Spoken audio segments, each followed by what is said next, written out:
Good evening. Good evening. Tahis Love here. Just doing our Sanity Saturdays show. Um, Thank you all for being here. It's quite a busy day. But today I want to talk about um, a disease that is still in existence. It's been in existence for a very long period of time.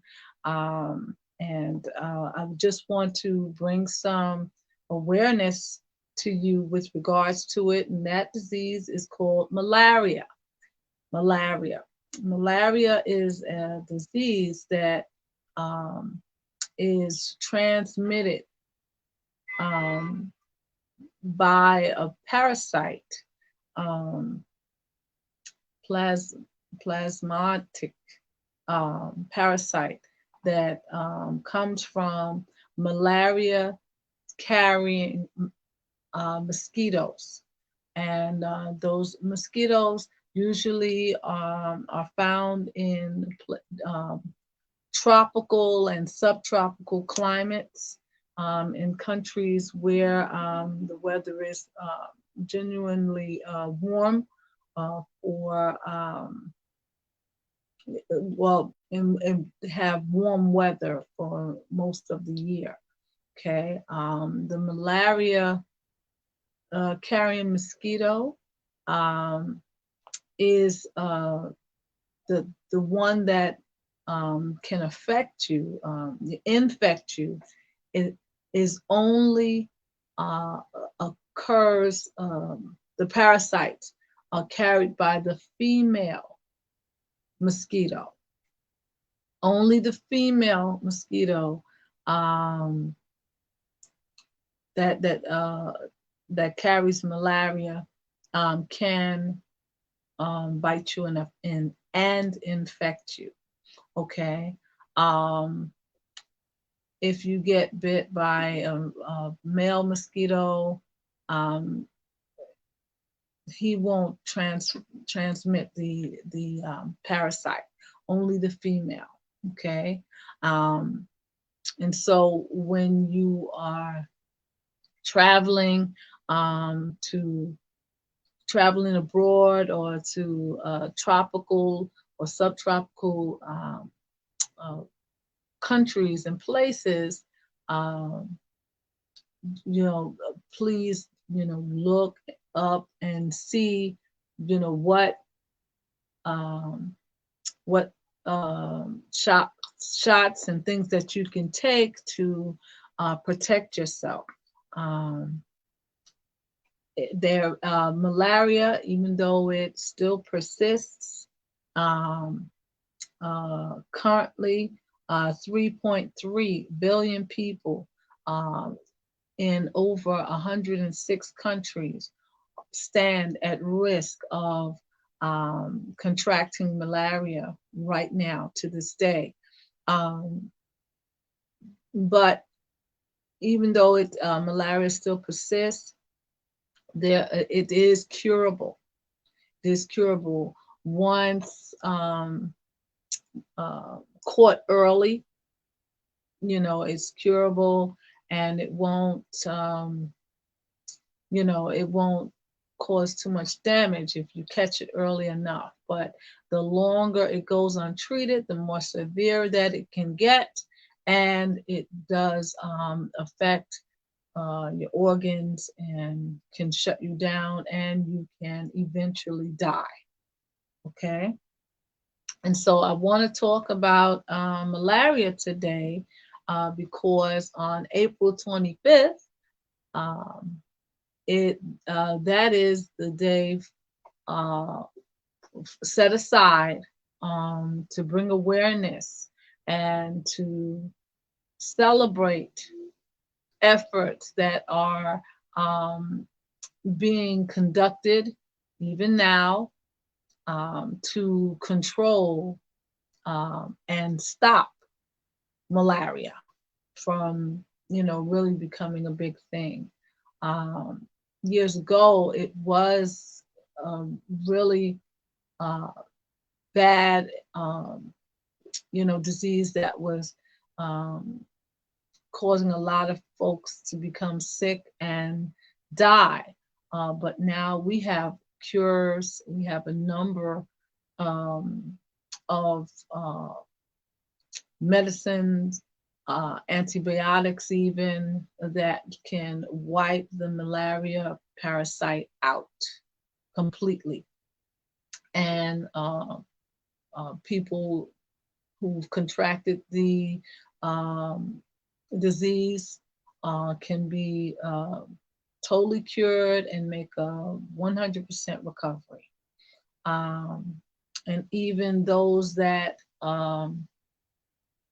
you know didn't get to it early enough, they can undergo treatment which will still prolong their life and improve the quality of life now. So um, malaria, but it can be very severe, deadly even, and it can turn deadly very, very quickly. Um, and so many people are affected, still contracting the malaria um, disease, and many people still are dying, most of which are children um, in countries like Africa. Um, in 2012, I have some statistics here. Um, in 2012, malaria was the cause of 627,000 deaths in 2012. And those 627,000 deaths uh, were mostly children that live in the various countries throughout Africa, unfortunately. Okay. But malaria exists. The malaria mosquito exists in many countries still. And when before you travel to those countries, do your research if and to make sure, because they are not only are there cures, there is a cure for malaria, but there are anti-malaria medications that you can take that will prevent you from contracting the disease if you are someplace where the malaria mosquito is, and you happen to get bit. Okay, so there are even preventive medications available so that you won't contract the disease. Okay, um, now many countries uh, all over the world will be celebrating and participating in Malaria Awareness Day on the 25th of this month. They'll also be raising monies that will contribute to further research and further investigation with regards to decreasing the amount of malaria cases that happen annually. Okay. So, like I said, the malaria mosquito still exists, and lives in various countries. Like I said earlier, 3.3 billion people across 106 countries stand at risk right now. They live in countries where the malaria mosquito exists, and you know they live their lives um, every day where they risk um, getting bitten.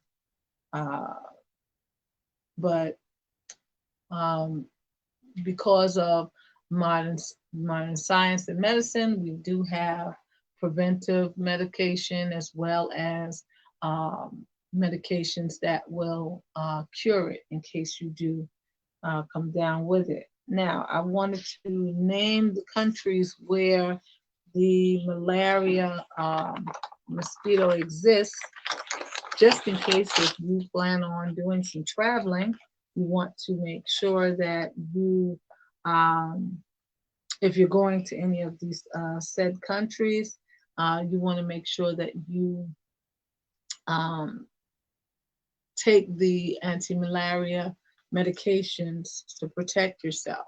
Okay, um, and those countries are.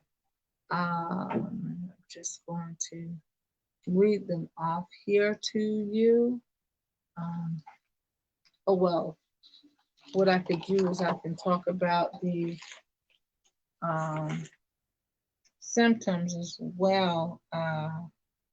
Oh, okay. Those countries where the malaria mosquito exists, even to this day, are countries in places in Asia, Latin America, to a lesser extent, the Middle East. Um, um, it exists in countries in Africa, very much so, and some parts of Europe, even. Um, the malaria mosquito still resides in those different places. And so, if you're going to those places, um, be sure to make sure you protect yourself. And so, because that's very important. Now, once getting bit by the malaria mosquito, you get sick, um, you can, once there are symptoms that you can look for. Malaria happens in three stages, okay? The first stage is that once you get bitten by the malaria mosquito, um, the parasite um, goes into your liver cells. That's the first place it goes, to your liver cells. Then it travels um, in your bloodstream and travels throughout your body in your red blood cells of your bloodstream, particularly. Okay, um, where that's where when they test you for malaria, that's where it shows up, and that's how they readily know that you have the malaria. You've been infected with malaria. Okay, and then um, once it goes into your red blood cells in your bloodstream, it'll travel throughout your body and start affecting um, your various organs. Um, and so that's stage 3, and that's the most severe. Um, once you've contracted malaria, um, even after you've been cured of it, malaria leaves a marker in your blood. So to the point where if um, you had contracted and recovered from malaria 10 years ago, if a doctor um, took your blood and had to examine your blood, that doctor would know that, okay, the person doesn't have malaria at this moment, but they had a bout with malaria, um, perhaps some years ago, but it shows up, it leaves a marker in your bloodstream. It usually does that. But um, and also, if it affects any of your organs, it leaves a mark so that um, someone, doctor or someone that would be looking at that organ could look at it and tell, okay, that person had been impacted with malaria. That looks like, a marker. Okay. If, the malaria has impacted any of your organs. Okay. Now, malaria can cause several complications. Okay. So those complications can go from very mild complications to very, very severe and life threatening. Excuse me.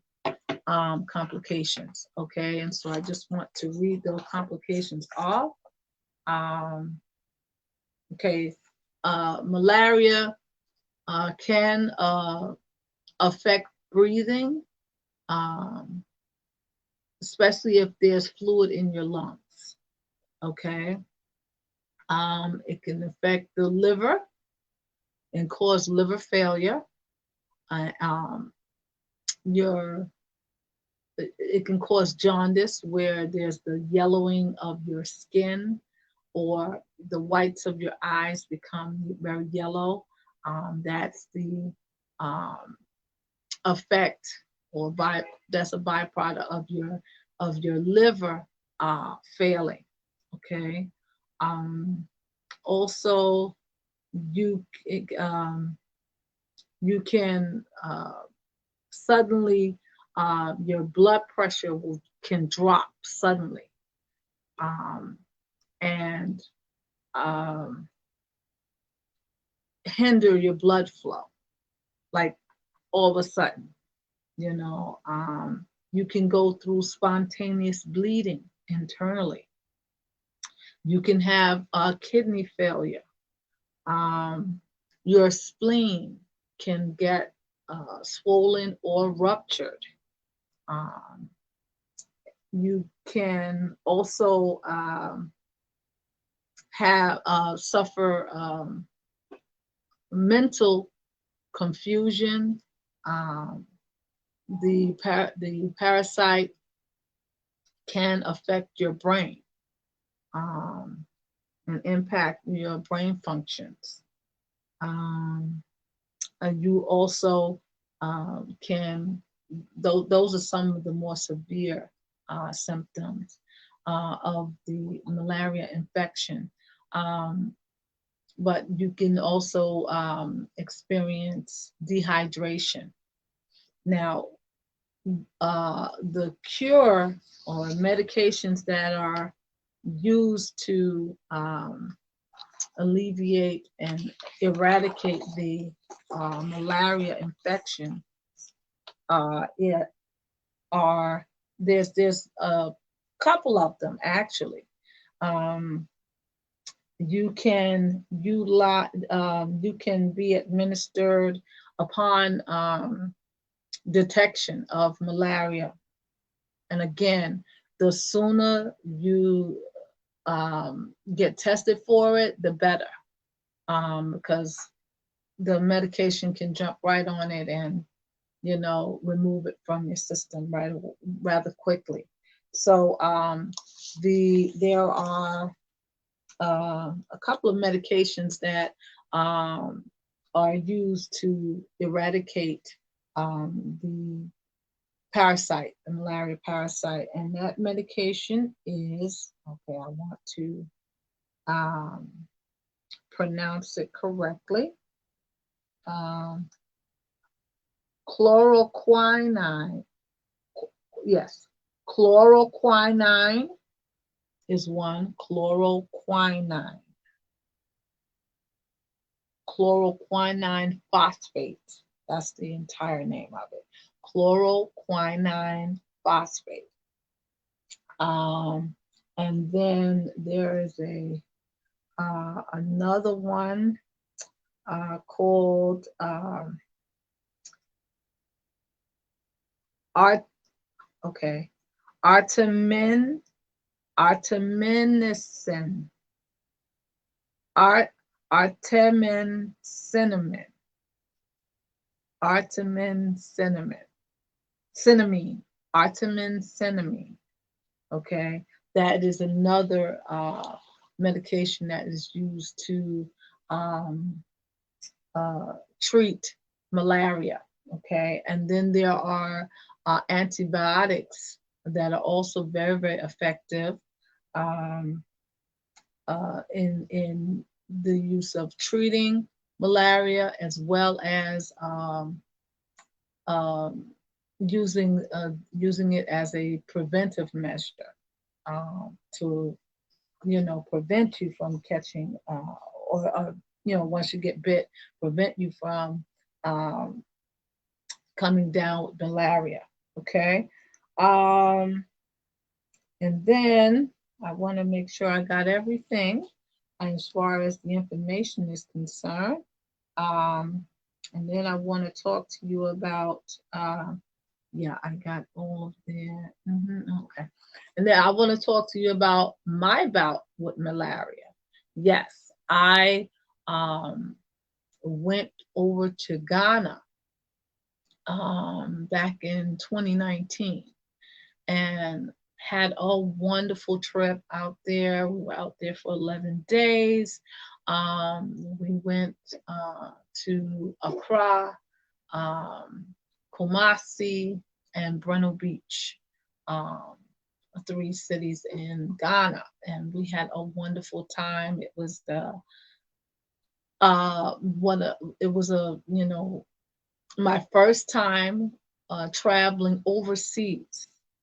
Okay, and I went with my husband, my brother-in-law, and it was a group of us. It was 13 of us, a small group that went over there together. And when we were preparing to go, the travel agency that we went with, and called African Journeys. Shout out to African Journeys. It was a wonderful trip. But when we went over there in July of 2019. And July is winter season over in Ghana. Okay. So their seasons, their weather seasons are the opposite of ours over here in the United States. So being that it was winter season over in Ghana, when we were preparing to go, in order to go to and gain access to entering the country, you need a yellow fever shot. That is required. Okay, so along with your passport, you have to show evidence that you had received the yellow fever shot. And so, they told us that's what we needed to do. So we all made sure that we got the yellow fever shot when others of us asked, is there anything else we need to prepare to go over to Ghana? They said, no, that's it. Just take the yellow fever shot. Make sure you do that. We're going over there in the winter time for Ghana. So a lot of the things that we would have needed or that was mandatory, in during other seasons was not required during this season because it was winter time. Now, over in Ghana, they don't have winter like we have winter. Um, Over there, it doesn't snow.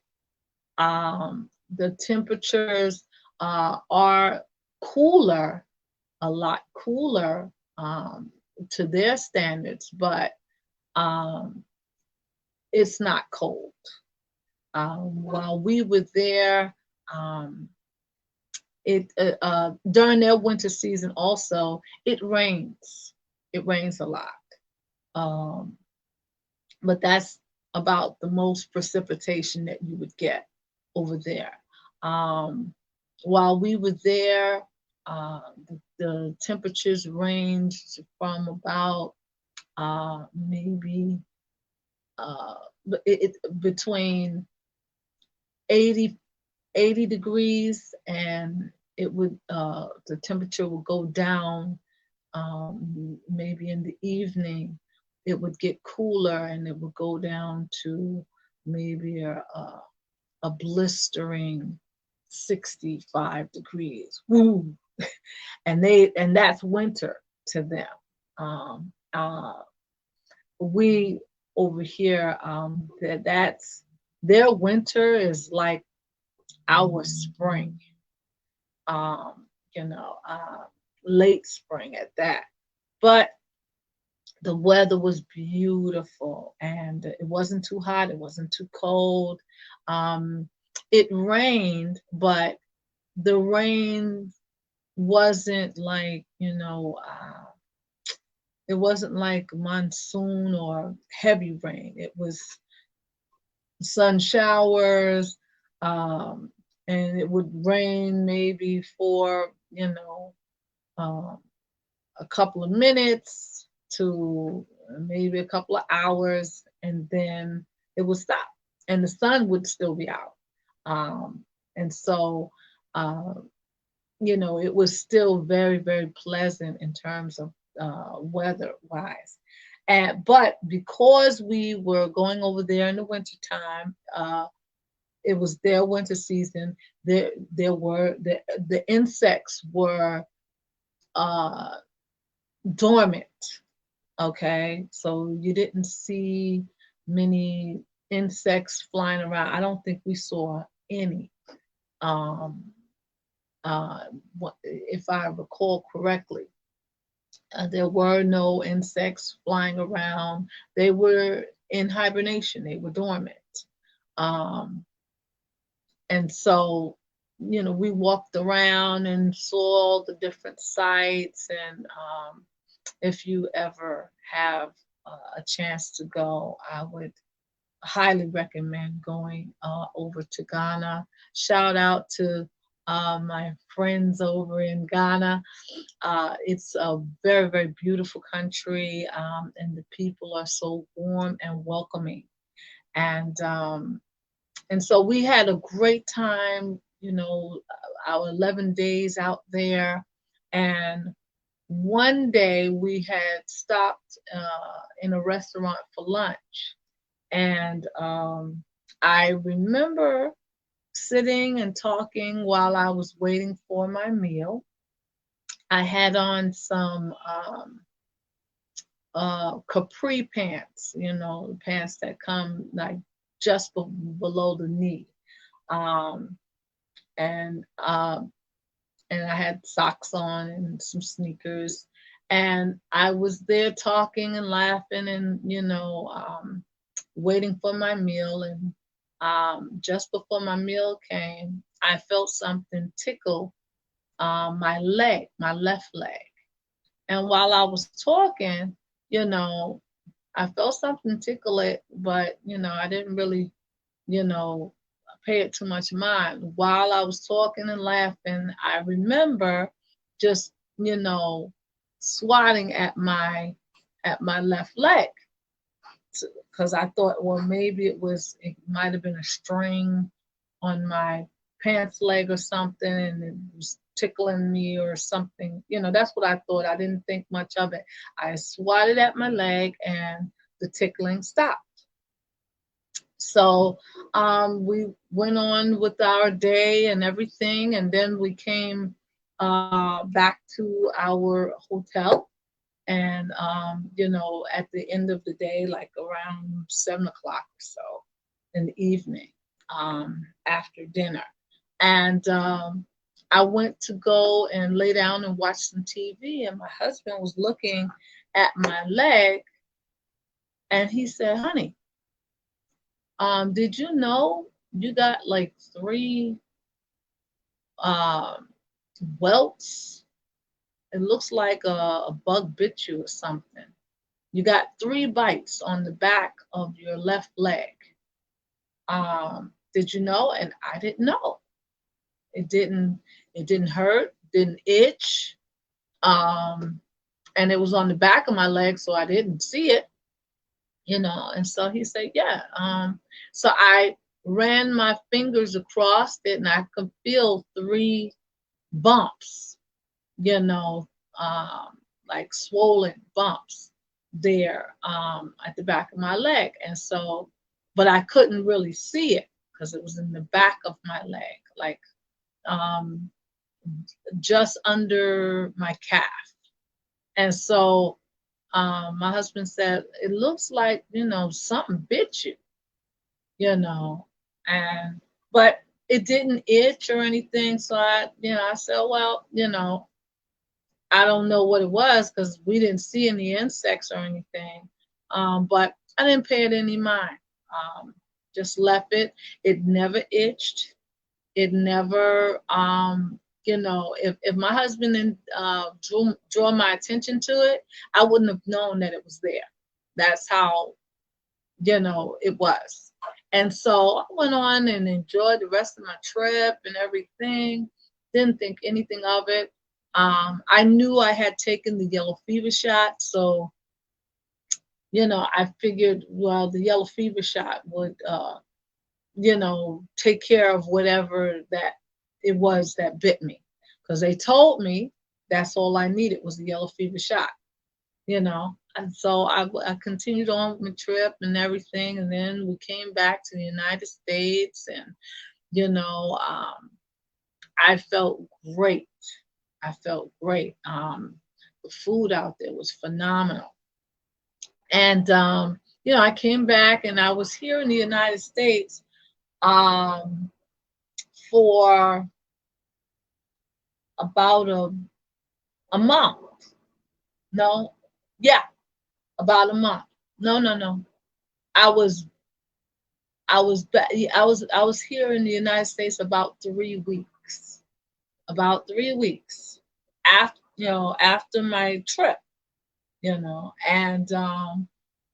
I was, we were, my husband and I were home, and we go and we went to bed, and like the first week of August, um, the maybe around the winds, well, maybe around the Thursday or the Friday. I think it was a Friday. I went to sleep. I'm asleep. I'm sleeping next to my husband, and he was turning over in his sleep, and so we kind of coordinate. We turn over together, and when he touched my skin, he felt that my skin was very warm. I'm asleep. I'm knocked out. I don't even know. And he said, he woke me up because he thought I was too warm. And so he said, "You all right? Your skin is warm. You feel like you got a fever. You got a headache?" And I'm like, "No, I don't have a headache. I'm asleep. You woke me up to tell me that." He goes, "You're very warm. You're burning up." And he's like, "You don't feel warm?" And I was like, "No, I don't feel warm at all. I feel fine." So he was like, "Okay, you know, and we both went back to sleep. The next night, it happened again. My husband felt my skin. He was like, "Wait, you're burning up. You're burning up. You don't feel warm. You don't have a headache?" I was like, "No, you know, um, I don't know what you're talking about." He said, "Well, why is your skin warm?" I'm like, "I don't know. I don't know." maybe I don't know, maybe you feel it's warm. I don't feel warm. So he said, um, if it happens for a third night, I'm taking you right to the hospital. So I said, okay, whatever. So I went to sleep, and like when I get up the next day, the other 2 nights, um, get up next day, no problem, didn't feel sick, didn't have no other symptoms or anything. After the third night, um, my husband said, okay, um, it's Sunday, I'm taking you to the hospital. So I said, well, it's Sunday. Can I at least go to church first? Because I feel fine. I feel fine, and I did it. And so he was like, okay, we'll go to the 8 o'clock service. And then right after that, we're going to the hospital. So I said, okay, fine. So um, we go to the hospital. We go to the church, and I was feeling fine all the way up until I left the house and everything, got in the car. I was fine, feeling fine. I hadn't eaten, um, but usually on Sundays we will fast until we'll fast until after the first service because my husband and I are deacons and we're there both services. So um, and so I get ready to get the car. We park the car. I get ready to get out of the car to go inside the church, and I feel weak all of a sudden.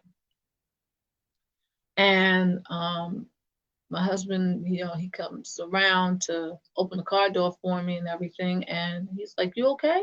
And I said, "I don't feel right. I feel a little weak." So he said, "Oh, okay. Maybe it's because um, you didn't eat yet. But we'll get you something to eat before we go to the hospital." I'm like, "Okay, fine." So I go to walk, and I was feeling so weak that I couldn't walk fast. And that's not me at all. My husband and I, we're both very fast walkers. And my husband, he's getting ready to, take off and walk, at our normal speed. And he's like, pulling me, and he's like, what's wrong?" I said, "I don't know. Let me hold on to you because I don't want to fall. I feel like I'm going to fall." So he, let me hold on to his arm, and, he walked with me slowly into the church. And um, he says to me, "You okay?" I said, I don't, I feel all right. It's just I feel weak. And then he said, "You're talking slower. You all right?" I said, "I am." I didn't even realize, my speech was slowing down, had started slowing down.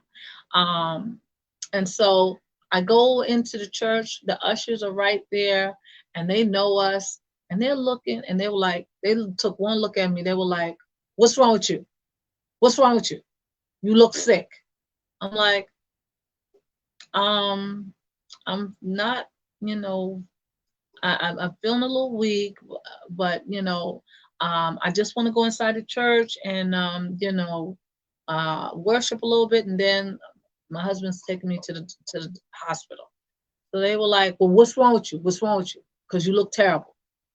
I'm like, "I just want to go inside and worship. Can I just go and worship? That's all I want to do is worship." And they let me go in. I sat in the back, and I sat down maybe 10 minutes. And next thing I know, the ushers, they come and they carry me out of the sanctuary into the chapel area. Um, and they said, we called the ambulance, and they're on their way, and because you look sick. And so I said, "Well, my husband was getting ready to take me." Um, you know, they were like, someone went to go and get him to let him know that he's not going to drive you to the hospital. He's going to ride with you in the ambulance to the hospital. That's what you're going to do. And I'm like, well, what's going on? What's going on? And they had called the ambulance, told the ambulance that my speech was slow and that I didn't look well. So the ambulance comes, the EMTs come and they're checking my pressure, and my pressure was fine. They took my temperature. My temperature was fine. They started asking me questions, and that's when I really noticed my speech was slow. They asked me what my name was, and they asked me to spell it, and it took me a very long time just to spell my name. And like I kept pausing, so I'm still telling them T Y H, really, really, really slow. And my speech was slowing down even further. So the ambulance thought, well, maybe she's having a stroke, but they checked my pressure and my pressure was fine. So they were like, well, no, it's not a stroke, but we don't know what it is. So they, have me climb up into the ambulance thing, and they get my husband, and they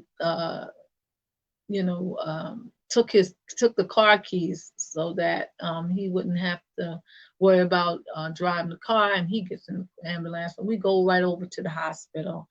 And once we get there, my husband tells them, look, we went to Ghana. We came back about 3 weeks ago. So they were like, oh, Ghana. So then they were like, okay, we're going to do some blood work. They drew blood, and I mean, the malaria popped up right there. They were like, oh, we know exactly what's wrong. She tested positive for malaria. So they also tested my husband. He didn't have it. And my brother-in-law, when he came, they tested him also, and he didn't have it. I was the only one out of the whole group of 13 of us. I was the only one that had gotten bitten, and I was the only one that had the malaria. So, and malaria is not contagious like that. Like, it doesn't jump from person to person. You have to actually get bit by a mosquito carrying the parasite, female mosquito, in order to get it. Pardon the motorcycles outside. And so I was there at the hospital, and they, were trying to find where the parasite was in my body so that they would know where to inject the medication to eradicate the parasite. Now, once you test positive for malaria, because it is an international disease, you cannot be treated by the regular hospital staff. Once I had tested positive, the hospital staff had to call the Center for Disease Control and Prevention. And it was their doctors and nurses that treated me. And they were the only ones that were allowed to treat me. Once I had tested positive, they quarantined me right away, just to make sure that it was just the malaria and not anything else, being that I had traveled outside of the country. And so malaria is not a a disease that happens here in the United States often.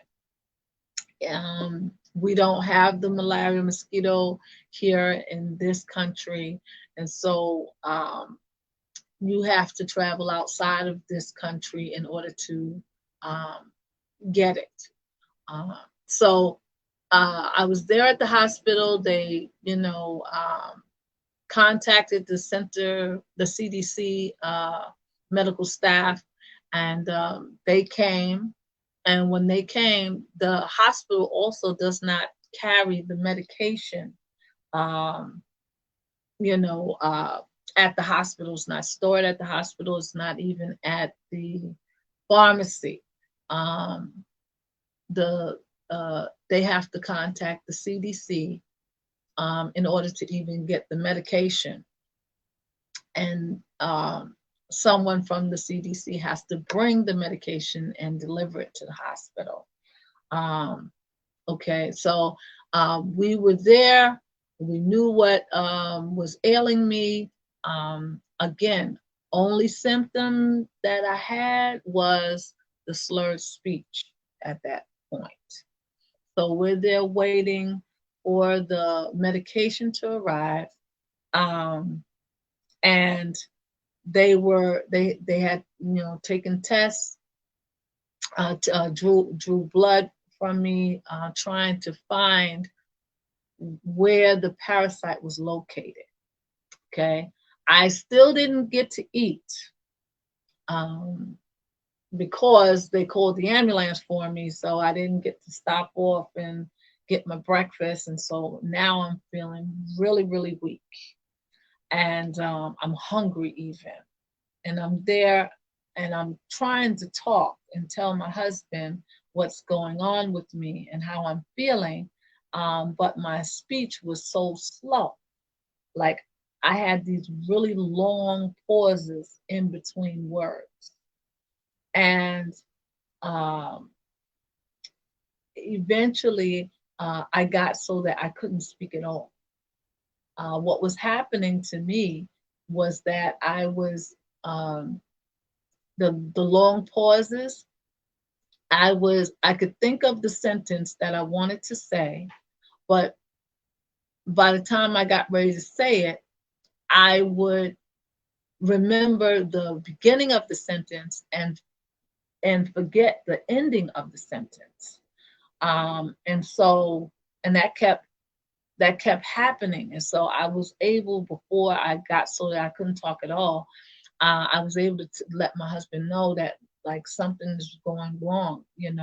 Um, my it felt like to me, um, my memory was being deleted. That's what it felt like. It felt like, how when you are on a computer and you press the backspace button, to delete, you know uh, whatever words that you had typed, on the screen or what have you, and you just kind of rest your finger on the backspace button to delete, like if you're trying to delete an entire paragraph or a whole sentence. That's what it felt like. I would think of a sentence, get ready to say, the words in that sentence, and but I could start the word, and then the delete thing was happening, and so I couldn't remember what else I wanted to say or remember the next word. So my husband knew, I was going through something with my speech, and then when I got so I couldn't speak at all, I could only think of the word, but could not say it, could not utter it, and then I started, um, they told me I started hallucinating, and I got so that uh, I didn't know who my husband was. And he was standing right there in front of me. He never left my side, but I couldn't remember his name. I couldn't remember how he was related to me. I didn't know my name. I had experienced, the doctors told me, a partial mental seizure. Um, and it was a partial mental seizure, not a full mental seizure, because with a full mental seizure, you black out and lose consciousness. I was conscious the whole time. I could remember everything that happened. I just, even when I couldn't talk, I could remember. I could still hear and everything. I was alert. I knew what was going on. Um, but I would, I couldn't remember everything. Once my short-term memory, I started to lose it. And that was because the parasite was moving um, through my bloodstream and attacking the red blood cells that were um, by my by my skull, on the left side. Didn't never touch my brain, but the doctor said I must have been very, very sensitive or something, where my uh, speech and my short-term memory were temporarily affected.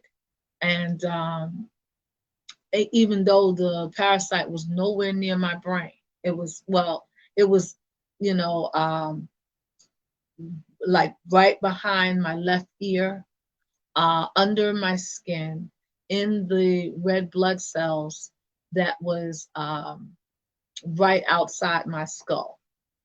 And the the doctors, once they located where the parasite was, they were trying to decide, okay, how are we going to get the medication, in her, where it could attack and stop the parasite from going into the red blood cells that, uh, you know, uh, is in her brain. Because if that would have happened, I would have been really, really sick, and I would have wound up with cerebral malaria, and I would have lost some of my brain functions. But thanks be to God. Whew. Um, it never got to the point where it touched my brain. It never went, you know, uh, it never even touched my skull.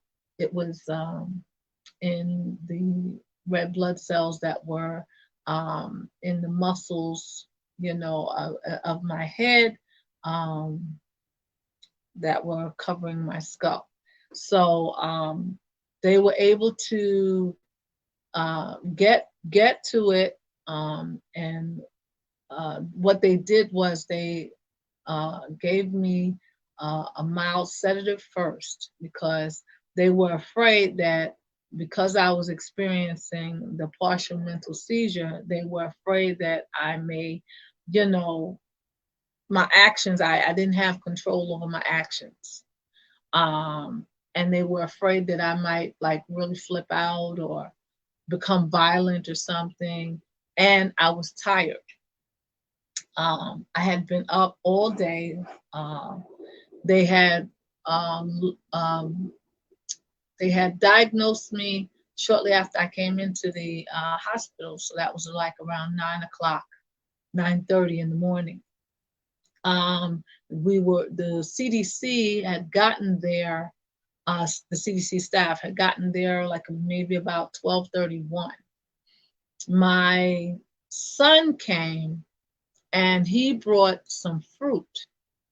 He knew I was starving to death, and he didn't know what state I was in, but he knew I was hungry, so he brought some fruit. And when he came with the fruit, he you know gave me a fork, and I remember not knowing how to use the fork. So my son was like, eat, eat. You know, I didn't even recognize that he was my son. Like I didn't remember his name. I knew he was related to me because I could see he has my eyes. And I was like thinking to myself, oh, okay, I don't know who that guy is, but he must be connected to me because he looks like me. I remember thinking that. I was not able to talk. And so I ate the fruits that my son gave me, and I felt better, but I wanted to lay down. I was tired. I felt tired. I wanted to lay down. Maybe because I was full off the fruits, but um, they didn't, the staff, they were observing me, and so that they could locate where the parasite is, so they didn't want me to go to sleep right away. But I was really tired, and finally, once they located it, they gave me a mild sedative, and I went right out to sleep. And then they gave me the medication. They gave me the chloroquine phosphate. They gave me the first dose of that, and um, then I slept for about maybe 4 hours. And then when I woke up in my right mind. I woke up able to talk. I knew my name. I knew everything. My short-term memory had came back. Thanks be to God.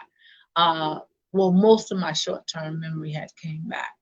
Um, and so they, once I woke up, they saw, okay, she's responding very well to the medication.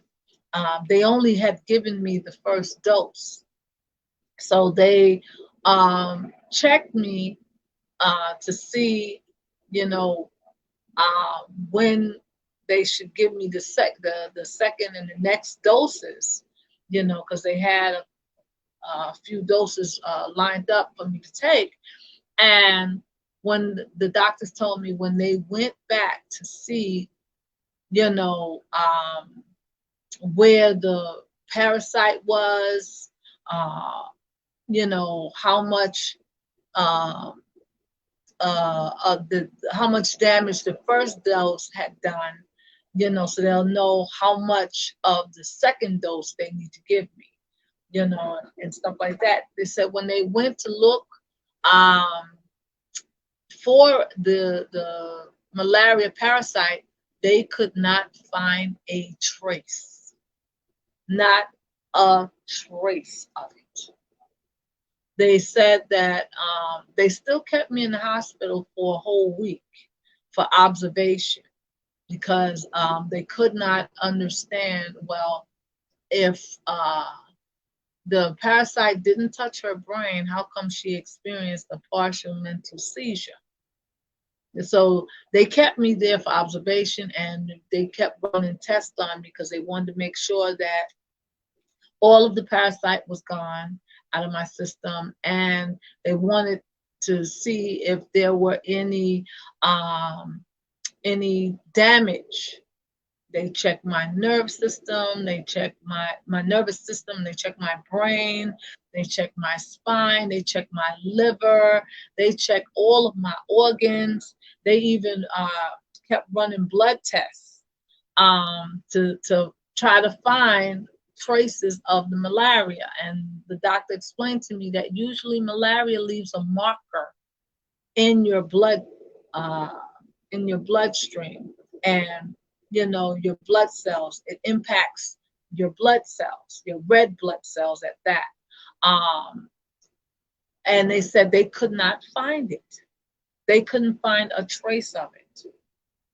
Uh, and so they thought that that was really, really strange, but they were like, look, um, if we didn't test for it and see the malaria, in your blood, when we tested for it, we wouldn't have known that you had malaria because there is no trace of it in your body.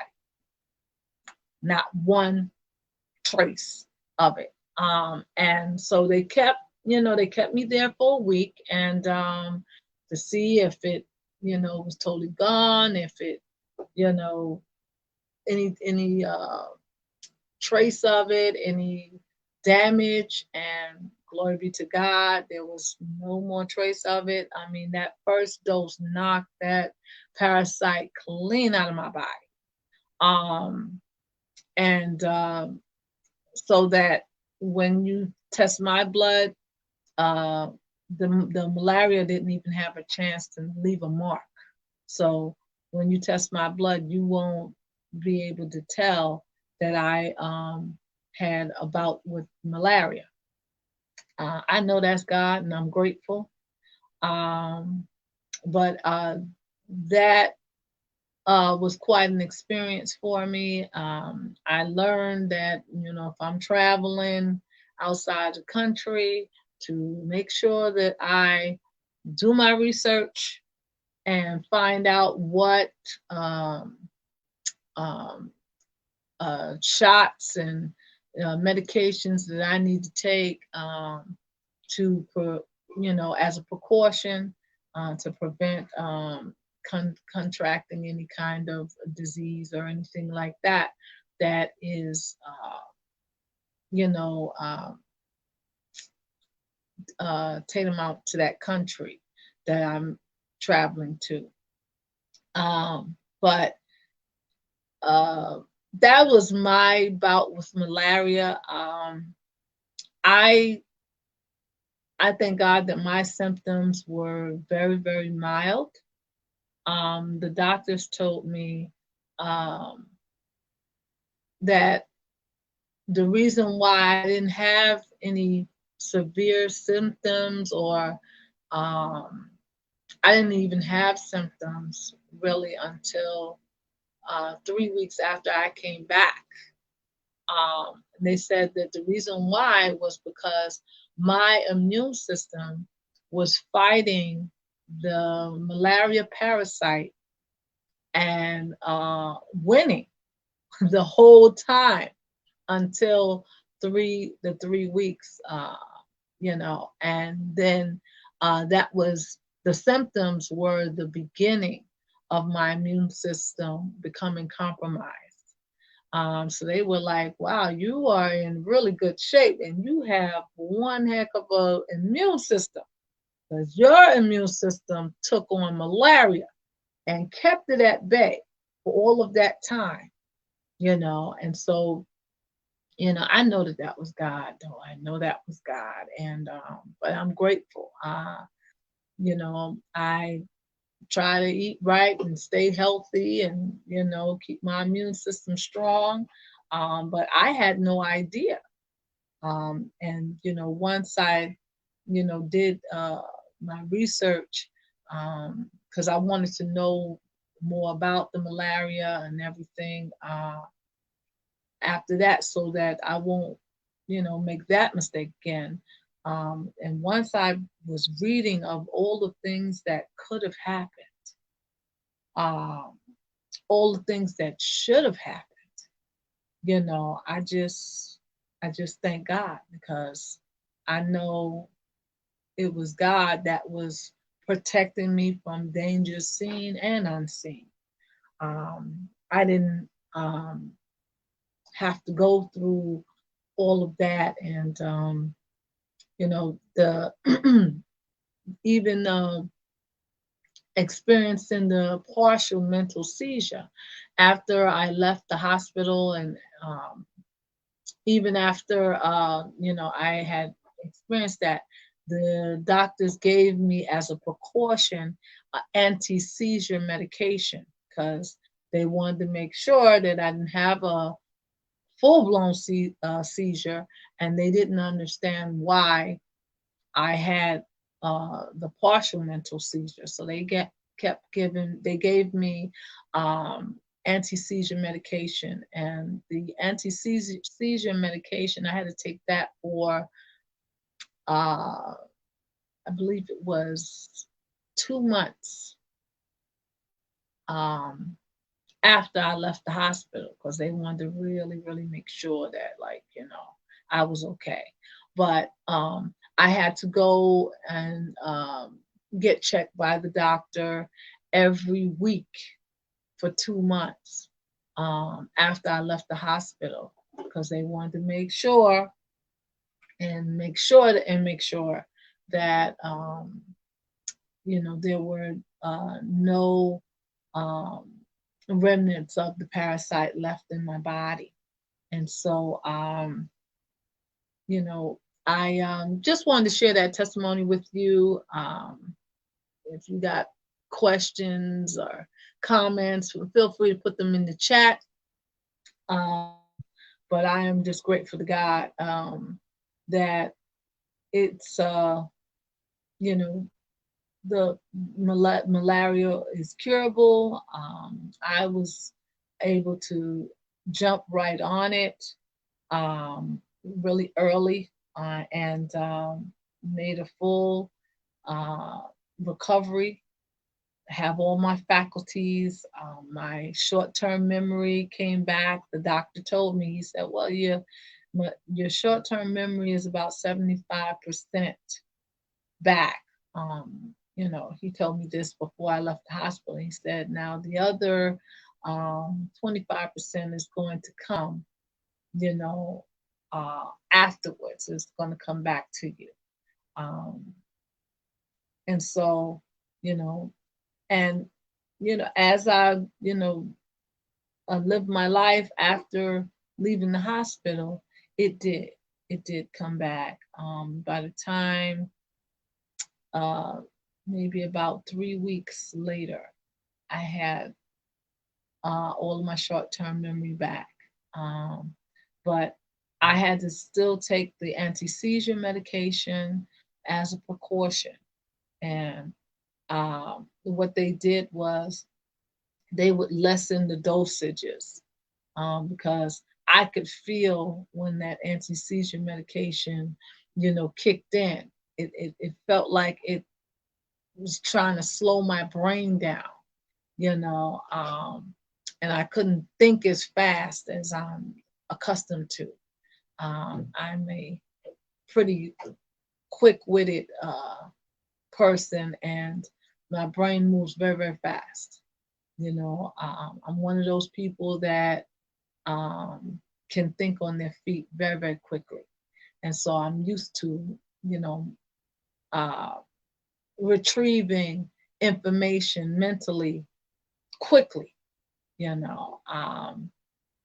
And with that medication, there was a delay, or I couldn't move my brain quick enough. I could feel it slowing my thoughts down and stuff like that. But I'm grateful to God for that, even going through that experience, because it really helped me see the work that I do from uh, a different perspective with regards to mental illness, uh, uh, mental health, even. I got a chance to see firsthand, what someone may go through when they are having an episode.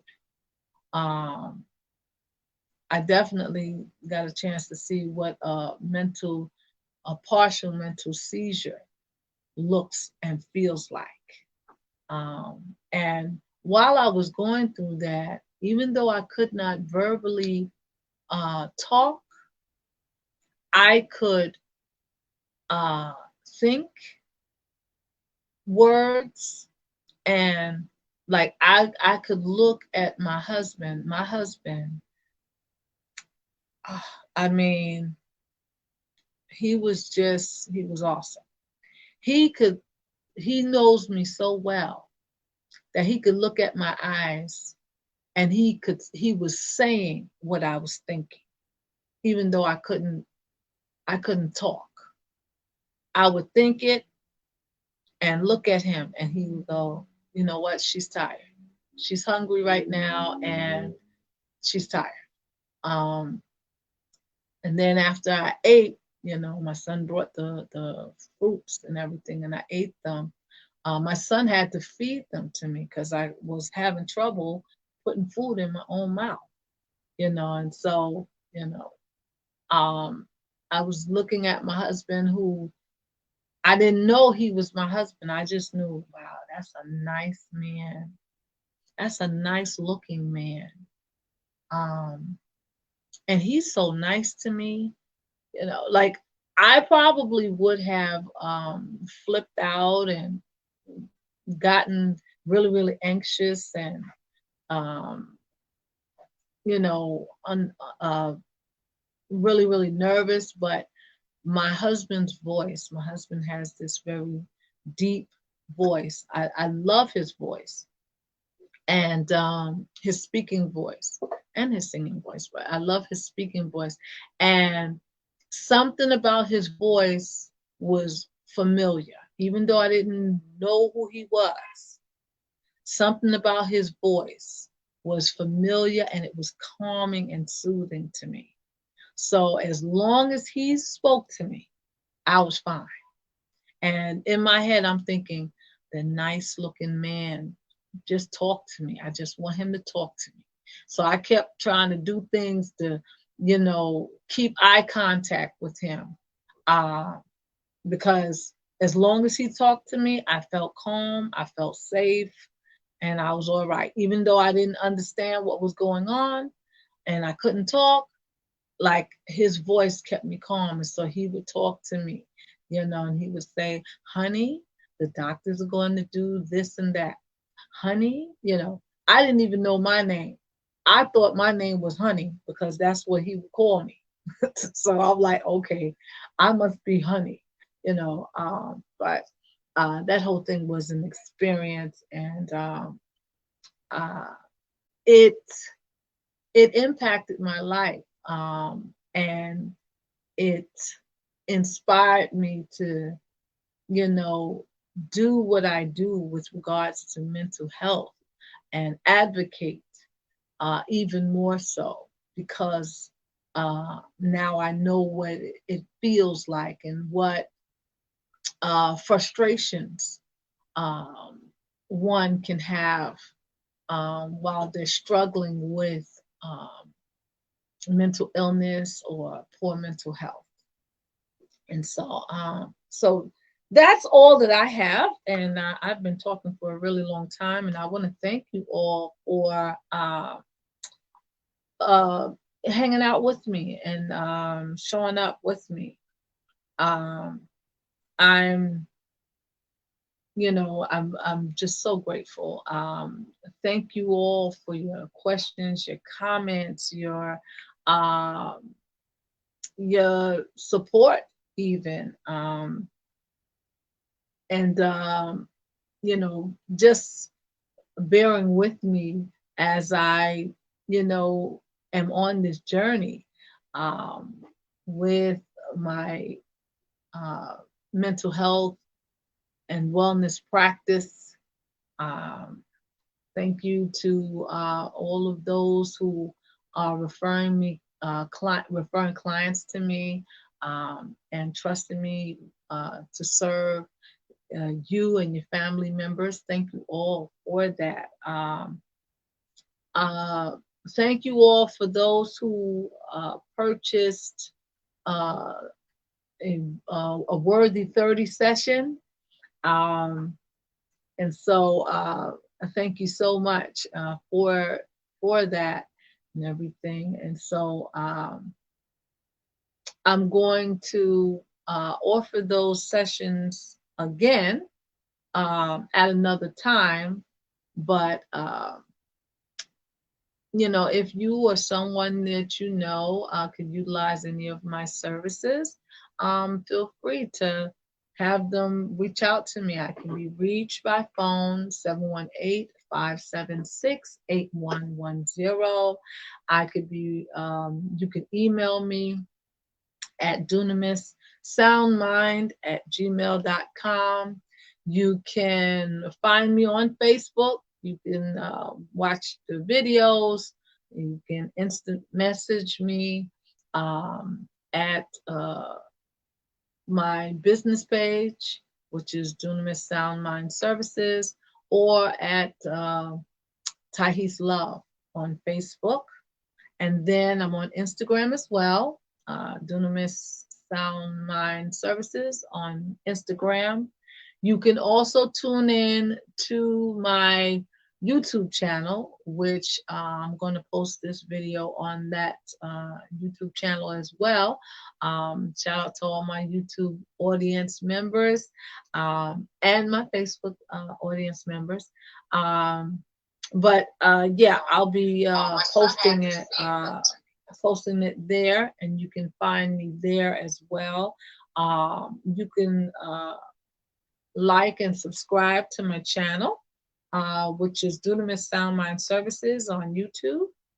And so feel free to do that. That way you won't miss any of the videos and stuff like that. Okay, so now I'm looking on Facebook to just see who is here with me. Thank you all so much, and also to see if there are any questions or comments there. Okay, there's oh, I see by that nice looking man that was there with me at the hospital. My husband, Mr. Kenneth Love, he's there. Thank you, Boo. And he writes, thank the Lord, my beautiful wife is back. Yeah, because he went through it with me, you know. And thank you. Love you, Boo. All right. So I don't see any questions or anything like that. So I'm going to prepare to sign off and everything. But thank you so much for just allowing me to share and bring you information with regards to malaria.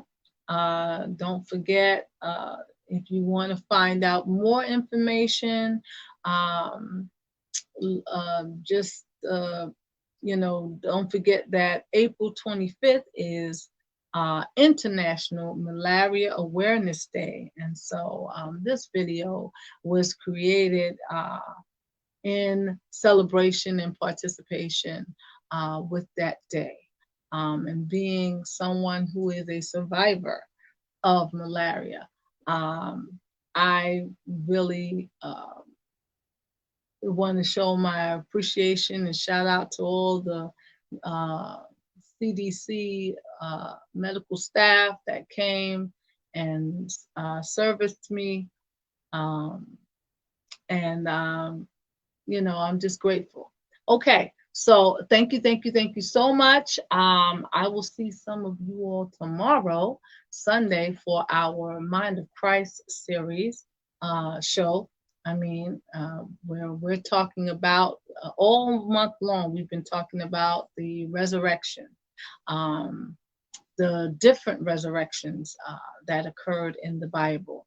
And so tomorrow we're going to be talking about another resurrection, as well as talking about awareness on National Infertility Awareness Day, week, International Infertility Awareness Week.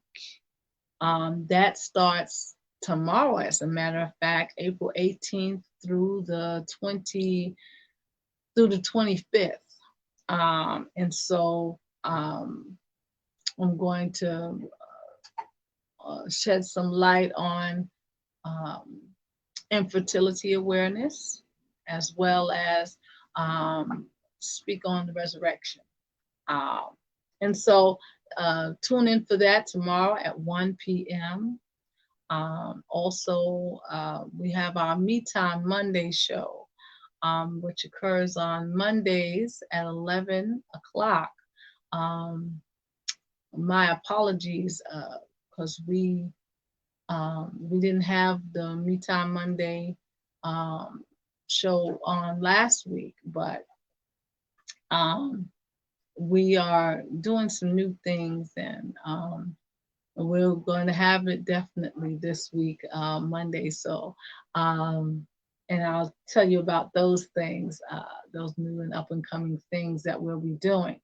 Okay, and so thank you so much, and I will see some of you tomorrow.